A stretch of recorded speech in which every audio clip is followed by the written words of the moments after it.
இந்தியால ஏசி வாங்க போயில்லா? அப்படியா? அப்ப ஒரு நிமிஷம் நில்லுங்க. ஏன்னா ஏசி வாங்குற விஷயம் இனிமே கொஞ்சம் சிக்கலா போகுது. ஒரு பெரிய மாற்றம் வரப்போகுது. அது என்னன்னு சரியா தெரிஞ்சுக்காம அவசரப்பட்டு வாங்கிட்டீங்கன்னா அப்புறம் ஃபீல் பண்ண வேண்டியிருக்கும். வாங்க இந்த விளக்கத்துல இந்தியால வரப்போற அந்த புதிய எனர்ஜி ரூல்ஸ பத்தி சிம்பிளா புரிஞ்சுக்கிட்டு உங்க வீட்டுக்கு பெஸ்டான ஏசிய எப்படி செலக்ட் பண்றதுன்னு பார்க்கலாம். சரி, நாம எத பத்தியெல்லாம் பேச போறோம்னு ஒரு சின்னதா பாத்துரலாம். முதல்ல ஏசி வாங்குறது ஏன் இப்போ ஒரு பெரிய தேடலா இருக்குன்னு பாப்போம். அப்புறம் அந்த ஸ்டார் லேபிள், அதோட ரகசியம் என்ன? அடுத்து அந்த முக்கியமான 2026 ரேட்டிங் மாற்றம்.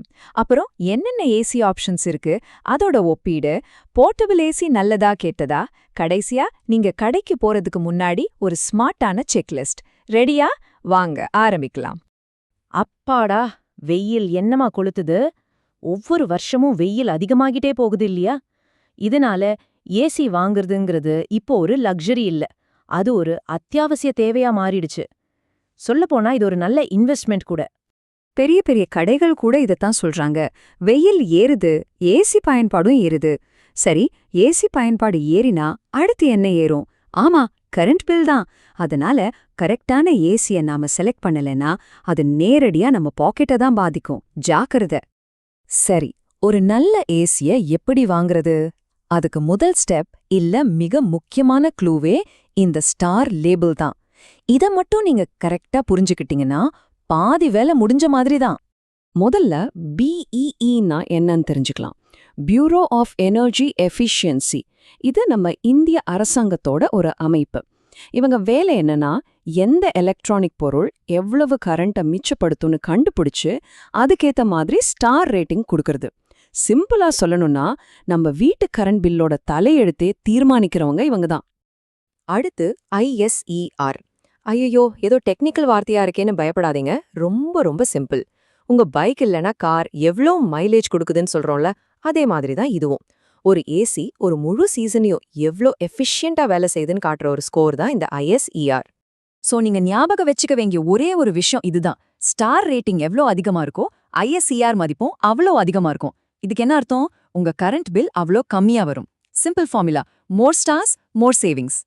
சரி, இப்போதான் நம்ம கதையில ஒரு முக்கியமான ட்விஸ்டுக்கு வரோம். ஏன்னா ஏசிக்கான இந்த ஸ்டார் ரேட்டிங் விதிகள் மாறப்போகுது. ஆமாங்க, நீங்க கேட்டது சரிதான். இது ரொம்ப ரொம்ப முக்கியமான அப்டேட். சோ கவனமா கேளுங்க. எப்படி மாறப்போகுதுன்னா, 2026ல இருந்து இந்த ஸ்டார் ரேட்டிங் ரூல்ஸ் இன்னும் ஸ்ட்ரிக்ட் ஆக போகுது. ஒரு உதாரணத்துக்கு சொல்றேன் கேளுங்க. நீங்க இப்போ, அதாவது 2025ல ஒரு 5 ஸ்டார் ஏசி வாங்குறீங்கன்னு வச்சுக்கோங்க. அதே ஏசி 2026ல 4 ஸ்டார் ஏசியா மாறிடும். அதே மாதிரி இப்போ இருக்க 4 ஸ்டார் 3 ஸ்டார் ஆகிடும். இது ஏதோ ஏமாத்திர வேலைன்னு நினைக்காதீங்க. டெக்னாலஜி வளர வளர எஃபிஷியன்சிக்கான தரத்தையும் உயர்த்துறாங்க, அவ்வளோதான். அப்போ இதனால நமக்கு என்ன தெரிய வருது? நீங்க இப்போ ஒரு 5 ஸ்டார் ஏசி வாங்குறது தப்பே இல்ல, அது ஒரு நல்ல விஷயம்தான். ஆனா இத மட்டும் மனசுல வச்சுக்கோங்க. 2026ல வரப்போற ஒரு புது 5 ஸ்டார் ஏசி இப்போ இருக்கிற 5 ஸ்டார் ஏசியை விட இன்னும் அதிகமா கரண்ட்டை சேமிக்கும். ஏன்னா புது ரூல்ஸ் படி பெர்ஃபார்மன்ஸ் இன்னும் பெட்டரா இருக்கணும். சரி, இந்த ரூல்ஸ் எல்லாம் ஒரு பக்கம் இருக்கட்டும். முதல்ல மார்க்கெட்ல என்னென்ன டைப் ஏசி இருக்குன்னு ஒரு ரவுண்ட்ஸ் போயிட்டு வரலாமா? அப்பதானே உங்க தேவைக்கு எது செட் ஆகும்னு ஒரு முடிவுக்கு வர முடியும். இங்க பாருங்க, 3 முக்கிய போட்டியாளர்கள் இருக்காங்க. ஸ்பிளிட் ஏசி, விண்டோ ஏசி, அப்புறம் போர்ட்டபிள் ஏசி. கூலிங் பவர் பொறுத்த வரைக்கும் ஸ்பிளிட் ஏசி தான் ராஜா. பெரிய ரூமுக்கு அதுதான் சரி. ஆனா இன்ஸ்டால் பண்றதுக்கு ப்ரொஃபஷனல் உதவி தேவைப்படும். ஆனா சத்தம் ரொம்பவே கம்மி, ஏன்னா கம்ப்ரெசர் வெளியில இருக்கு. அடுத்து விண்டோ ஏசி. இது ஒரு மீடியம் ரேஞ்ச் கூலிங் கொடுக்கும். பட்ஜெட்டுக்குள்ள வாங்கணும்னு நினைக்கிறவங்களுக்கு இது ஒரு நல்ல ஆப்ஷன். கடைசியா போர்ட்டபிள் ஏசி. இன்ஸ்டாலேஷன் ரொம்ப ஈஸி, ஆனா கூலிங் பவர் கொஞ்சம் கம்மி தான், சத்தமும் கொஞ்சம் அதிகமா இருக்கும். யார் யாருக்கு எது பெஸ்ட்னு இப்போ உங்களுக்கு ஒரு ஐடியா கிடைச்சிருக்கும்.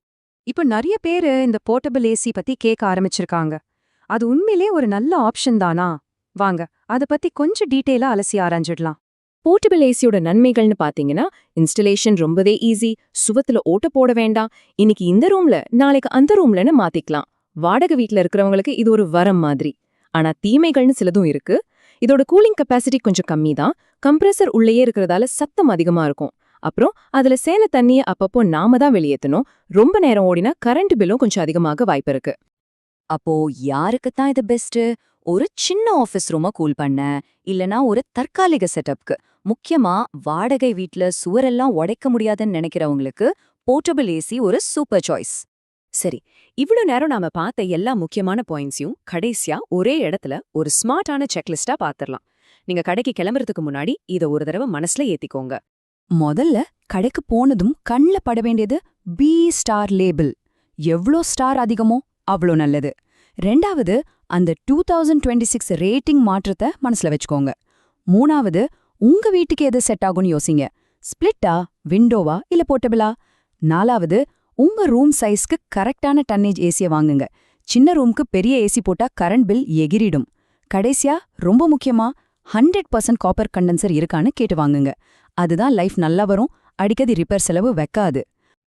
ஆக இப்போ உங்களுக்கு ஒரு தெளிவான ஐடியா கிடைச்சிருக்கும்னு நினைக்கிறேன். ரூல்ஸ் மாறப்போகுது, மார்க்கெட்ல புது புது ஆப்ஷன்ஸ் வந்துகிட்டே இருக்கு. இந்த சூழ்நிலையில இந்த கோடைக்கு உங்க வீட்டுக்கு எது பெஸ்டான சாய்ஸ் யோசிங்க. உங்க பட்ஜெட், உங்க தேவை, உங்க வீடு, இது எல்லாத்தையும் மனசுல வச்சு ஒரு ஸ்மார்ட்டான முடிவு எடுங்க.